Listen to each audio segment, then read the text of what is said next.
আসসালামু আলাইকুম মেজো কাকা। ওয়ালাইকুম আসসালাম রহমতুল্লাহ বারাকাতু। কেমন আছেন আপনি? এমনি ভালো আছে, শারীরিকভাবে অসুস্থ। হ্যাঁ, আগে একটু আমি সর্বপ্রথম একটু কথা বলে নিই। যিনি হচ্ছে আমাদের ডিগ্রি চর 102 নং প্রাথমিক বিদ্যালয়ের হেডমাস্টার, আমারও মাস্টার এবং আমার চাচা হয়। চাচার থেকে কিছু কথা শুনবো। হ্যাঁ বলেন, তারপরে কি শারীরিক অবস্থা?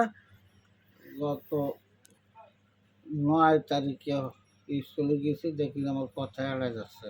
হুম। তখন আমি টের পাই নাই কি যে আমার কী অবস্থা। তখন বাড়ি আসলাম, বাড়ি আসলে দেখি মুখ বেঁকা হয়ে গেছে, আর এই মুখ বেঁকা গেছে, হাত পাও কোনো বল পাচ্ছে না। তোমার ডাক্তারের কাছে গেলাম রাধানগর, এই যে কষ্ট হয়ে যাচ্ছে কথা বলছি। তাই রাধানগর গেলাম, তখন ডাক্তার বললো কি যে আপনি এই মুহূর্তে এসে চলে যান, ডাক্তার কাছে চলে যান।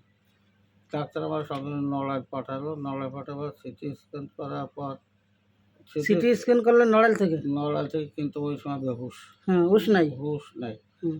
তখন আমার কাছে 3বার রক্ত নিয়েছে, কোন সময় নিয়েছে আমি তো কিছু বলতে পারি না, আমি জানি না। হুম। পরে ডাক্তার ওষুধ দিলি, 24 ঘন্টা পর আমি হুশ আনি, 24 ঘন্টা পরে হুঁশ ফেরে? হুশ ফেরে। তখন ডাক্তার আমার ওষুধ দিয়েছে, সেই ওষুধ খাওয়া তোমার কিছুটা আছে, কিন্তু দুর্বলতা এখনো কাটেনি?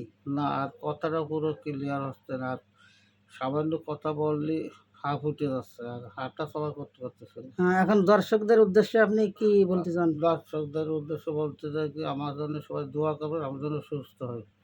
আমিন। আমি